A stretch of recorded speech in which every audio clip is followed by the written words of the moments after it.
சொல்லி அலைஹி வஸல்லம். நண்பருக்குரிய அருமை மக்களே, சுபவுடைய தொழுகையை தொழுது முடித்துவிட்டு அமர்ந்திருக்கிறோம். அல்லாஹ் தபாரக் வ தஆலா இந்த உலகத்தை படைத்து இந்த உலகத்திலே நம்மை படைத்து நமக்கு அல்லாஹ் தஆலா இந்த உலகத்தில் என்னென்னெல்லாம் தேவையோ அதையெல்லாம் கொடுத்து வாழ வைத்து கொண்டிருக்கிறான், வாழ்ந்து கொண்டிருக்கிறோம். அன்பிற்குரியவர்களே, இந்த உலகத்தில் நம்மளை படைப்பதற்கு முன்னால், அதாவது நம்மளுடைய உடலிலே உயிரை நுழைப்பதற்கு முன்னால் அல்லாஹ் கொடுத்த ஒரே நியமத்து என்னன்னு பார்த்தோம்னா சுவர்க்கம் ஒன்றுதான், சுகம் ஒன்றுதான். இந்த உலகத்தில் உடலை படைத்து நம்மளுடைய உயிரை உடலுக்குள்ளே நுழைப்பதற்கு முன்னால் அல்லாஹ் கொடுத்த நியமத்து என்னவென்றால் ஒரே ஒரு நியமத்து, சுவர்க்கம் ஒன்றுதான், அதிலே சுகம் ஒன்றுதான். ஆனால் இந்த உலகத்தை படைத்து இந்த உலகத்திலே உடலை படைத்து அந்த உடலிலே உயிரை நுழைத்த பின்னால் அல்லாஹ் தஆலா இந்த உலகத்தில் நம்மை படைத்த பின்னால் அல்லாஹ் கொடுத்த நியமத்து ஒன்றா இரண்டா என்றால் 1000. அந்த 1000 நியமத்துகளிலே நல்லது அதிகம், கெட்டது கம்மி.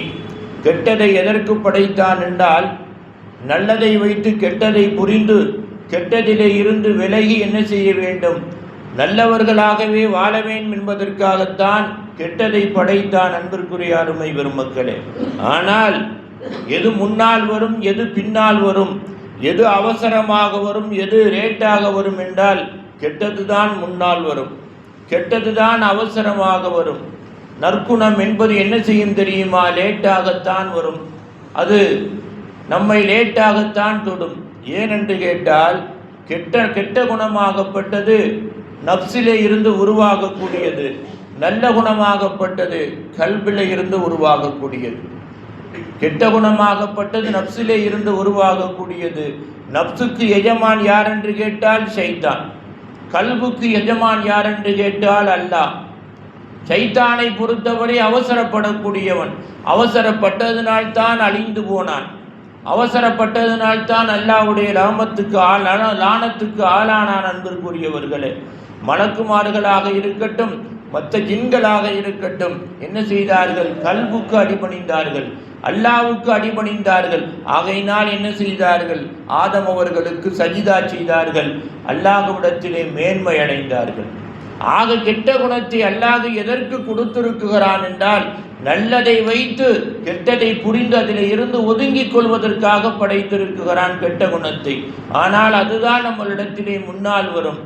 ஆனால் யார் நல்ல மனிதர் தெரியுமா, யார் நற்குணம் உள்ள மனிதர் தெரியுமா, கெட்ட குணம் நம்மளை முந்தி வருகின்ற பொழுது அதை அடக்கி ஆண்டு அதை நமக்கு அடிமையாக்கி அதிலே இருந்து வெற்றி பெற்று மனித புனிதனாக கூடியவர்கள் தான் யார், உண்மையான மனிதர்கள். அன்பிற்குரியவர்களே, கெட்ட குணங்களில் ஒன்றே ஒன்று இன்றைக்கு சொல்லுகிறேன், அதாவது கோபம்.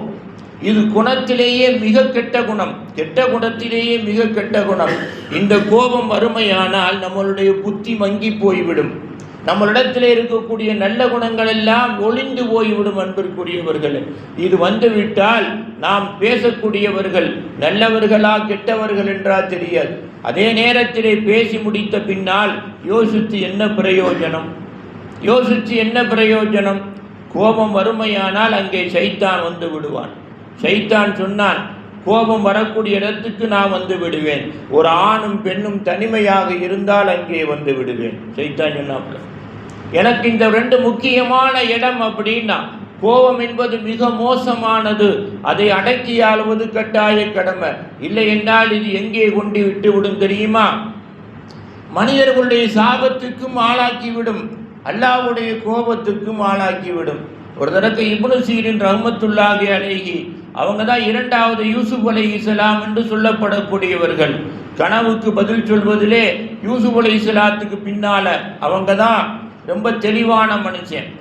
ஒரு நாள் கடைவீதியிலே யூசுப் அலைஹிஸ்ஸலாம், அதாவது இப்னு சீரின் ரஹ்மத்துல்லாஹி அலைஹி வந்துகிட்டு இருக்காங்க. பெரிய வலிங்கிறது எல்லாருக்கும் தெரியும், பெரிய வலிங்கிறது இப்னு சீரினை பற்றி எல்லாத்துக்கும் தெரியும்.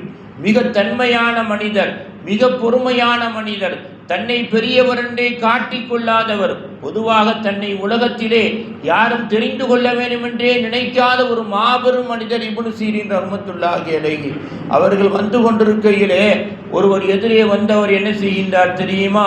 வேகமாக யா இப்னு சீரின் அந்த முனாஃபிக்குன்கிறார். எதிரிலே வந்த ஒருத்தர் என்ன செய்கிறார்? இப்னு சீரினை பார்த்து சொல்லுகிறார், இப்னு சீரின் அவர்களே, நீங்கள் ஒரு முனாஃபிக்குங்கிறார். இப்னு சீரினுக்கு அவரை தெரியுமா? தெரியாது. இப்னு சீரினுக்கு அவரை தெரியுமா? தெரியாது. என்ன சொல்லுகிறார்? இப்னு சீரின் அவர்களே, அந்த முனாஃபிக்கு, நீங்கள் முனாஃபிக், நீங்கள் முனாஃபிக்குன்னு சொன்ன உடனேயே நம்மடா என்ன செய்வோம்? கோவப்பட்டு பதில் சொல்லுவோம், அல்லது கையை நீட்டுவோம், காலை நீட்டுவோம். இப்னு சீரின் ஒரே வார்த்தை சொல்றாங்க, இன்கானத்து கௌலி சாதிகன் ஃபக்ஃபிர் இலல்லாஹ் வ இன்கானத்து கௌலி காதிபன் ஃபக்ஃபிர் லஹு இலல்லாஹ். கோவம் எதுக்குமே படலை. அவங்க சொல்றாங்க, நண்பரே, நீங்கள் சொன்ன வார்த்தை உண்மையாக இருந்து நான் முனாஃபிக்காக இருந்தால் அல்லாஹ் என்னுடைய பாவத்தை மன்னிக்கட்டும், நான் அல்லாஹ்விடத்திலே மன்னிப்பு கூறுகிறேன்.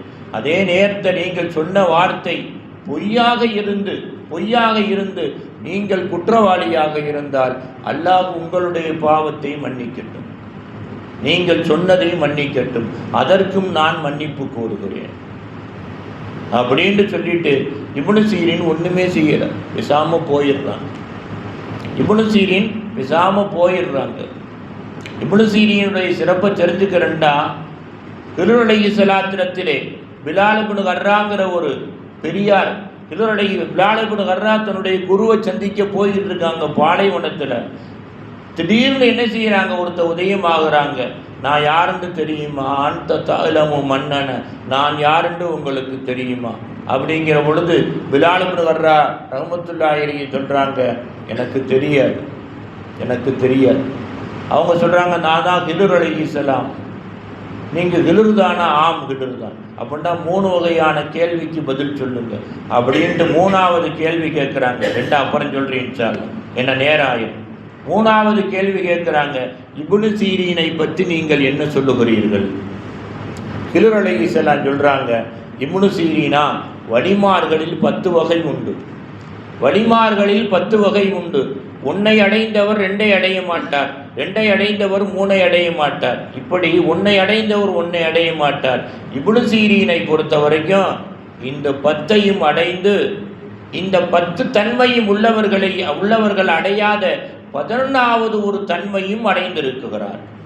11வது ஒரு தன்மையும் அடைந்திருக்கிறார். இவர் முழுமையான அந்தரங்கமான வழி, இவர் அடைந்த வழியை வலிமார்களில் யாருமே அடையலை அப்படின்னு ஹில்ர் அலைஹிஸ்ஸலாம் அவர்கள் இப்னு சீரின் ரஹ்மத்துல்லாஹி அலைஹி அவர்களை பற்றி சொன்னாங்க. அவ்வளவு பெரிய மனிதர், அவர் ஏன் அந்த தன்மை அடைஞ்சார் இன்ஷா அல்லாஹ் அடிச்சு சொல்றேன். அவ்வளவு பெரிய மாமனிதர், அவரை பார்த்து சொன்னார் முனாஃபிக்குன்னு.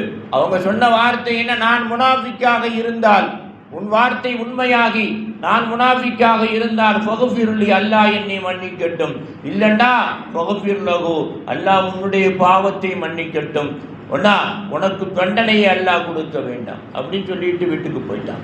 எல்லாரும் பார்த்துக்கிட்டே நின்றாங்க. பக்கத்தில் இருக்க எல்லா பேரும் பார்த்துக்கிட்டே நின்றாங்க. எல்லாரும் கவலைப்பட்டார்கள். ஏனென்றால் இப்னு சீரின் மதிக்கக்கூடியவர், ஒரு மரியாதைக்குரியவரை நாம் குறை சொன்னா 10 பேர்த்திட்ட என்ன ஆகும் தெரியுமா? நம்மளுடைய மரியாதை கெட்டு போகும். இதை நல்லா புரிஞ்சுக்கிறோம். ஒரு நல்லவரை கெட்டவர் என்று சொன்னால் உடனடியாக நாம் கெட்டவராக ஆக்கப்படுகின்றோம். இதை நல்லா விளங்கிக்கிறணும். கொஞ்ச காலத்திற்கு பின்னால் அந்த மனிதர் இப்னு சீரினிடத்திலே வந்தார். வந்து, யா இப்னு சீரின் யுக்ஃபிர்லி தன்பி, என்னுடைய பாவத்தை மன்னித்து விடுங்கள். என்னான்னு கேட்டாங்க. நான் அன்னைக்கு சொன்னேன் அல்லவா உங்களை முனாஃபிக் என்று, கோபத்திலே சொல்லிவிட்டேன், அறியாமல் சொல்லிவிட்டேன், மன்னித்து விடுங்கள். நீங்கள் மன்னிக்காவிட்டால் அல்லாஹ் மன்னிக்க மாட்டேன். இப்னு சீரின் ஒரே ஒரு வார்த்தை சொன்னாங்க, லா அஃஅல் தன்பி, நீ பாவம் செய்யவே இல்லை, நீ பாவம் செய்யவே இல்லை. அவர் பார்த்தாரு. அப்போ இப்னு சீரின் அழகா சொன்னாங்க, நீ பாவம் செய்யவே இல்லை, நீ சொன்ன தன்மையில் என்னிடத்தில் கொஞ்சமாவது இருந்திருக்கலாம், அதை திருத்துவதற்காக அல்லாஹ் உன்னின் மூலமாக அந்த வார்த்தையை சொல்லி இருக்கலாம். நீ சொன்னதிலே இருந்து என்னுடைய இபாதத்தை நான் கூட்டிக் கொண்டேன், அதிகமாக்கி கொண்டேன். என்னுடைய நப்சை நான் முழுக்க அடிமையாக்கி கொண்டேன். என்னுடைய கல்வை அல்லாஹ்வின்பால் திருப்பிக் கொண்டேன்.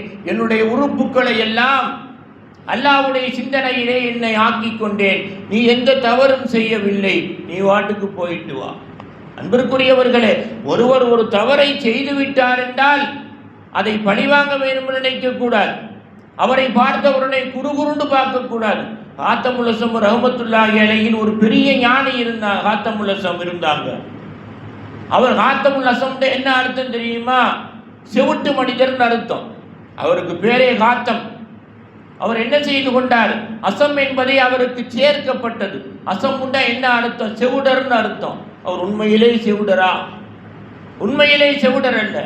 ஒரு பாவத்திற்காக தன்னை செவுடராகவே வாழ வைத்துக் கொண்டார்கள். ஒரு பெண்மணி கடைக்கு வந்தாங்க, கடை வச்சிருந்தா ஹாத்தமுல் அஸம். வருகிற பொழுது அந்த பெண்மணி நின்றவர்கள் சத்தம் போட்டு காத்து விட்டுட்டாங்க. அவர்களை முடியாமல் சத்தம் போட்டு காத்து விட்டுட்டாங்க. விட்டவண்ண ஹாத்தமுல் அஸமுக்கு காதிலே விழுந்து விடுகிறது. ஹாத்தமுல் அஸமுக்கு காதிலே விழுந்ததாக அந்த பெண்மணிக்கு தெரிந்தவுடனேயே வெக்குகிறார்கள். வெக்கித்து போய் குனிகின்றார்கள். ஹாத்தமுல் அஸம் கேட்கிறார்கள், அம்மா எதற்காக நண்டா நின்றுக்கிறத நீங்க இப்படி ஆகுறாங்க? உங்களுக்கு என்ன வேணும்? இப்போ என்ன ஆச்சு உங்களுக்கு? நீங்க வாட்டு நீங்க நிற்கிறாங்க, நான் ஜாமான் கொடுக்குறேன். அப்போதான் அந்த பெண்மணி என்ன நினைக்கிறாங்க? இவர் செவுடர், இவர் காதிலே விழுகாதவர். நாம் காத்து விட்டது யாருக்கு? அவருக்கு காதிலே விழுகலை.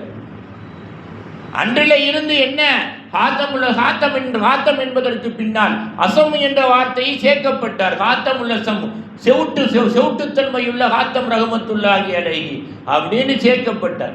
அப்போ ஒருத்தருடைய குறையை என்ன செய்ய வேண்டும்? மறைக்க வேண்டும். அன்பிற்குரிய அருமை பெருமக்களே, ஒருத்தருடைய குறையை என்ன செய்யக்கூடாது? தெளிவுபடுத்தி கொண்டே இருக்கக்கூடாது, அதை சொல்லிக் கொண்டே இருக்கக்கூடாது. ஒருத்தரை குறை பேச பேச நாம் குறையாளியாக ஆக்கப்படுகின்றோம். நாம் குறையாளியாக ஆக்கப்படுகின்றோம். இதுதான் உலகத்துடைய இது. ஆகையினால் அன்பிற்குரிய அருமை பெருமக்களே, என்ன அல்லாஹ் நல்ல நேமத்துகளை இந்த உலகத்தில் அதிகமாக படைத்தாலும் கெட்ட நேமத்துகளை 1-2 படைச்சிருக்கான். ஏன்? அதை பார்த்து நாம் நல்லதின்பால் நிரந்தரமாகி கெட்டதை விட்டு வெளியேற வேண்டும் என்பதற்காக படைத்தானே தவிர, ஏன்னா அதிலேயே என்ன செய்து கொண்டிருக்க வேண்டும்? நிரந்தரமாக மாட்டிக்கொண்டு என்ன செய்யணும்? உலகத்தில் வாழ வேண்டும் என்பதற்காக என்ன செய்யல? அல்லாஹ் சொல்லல. அல்லாஹ் சொல்றான், ஃபஃஅல் மா துஅமர். என்ன?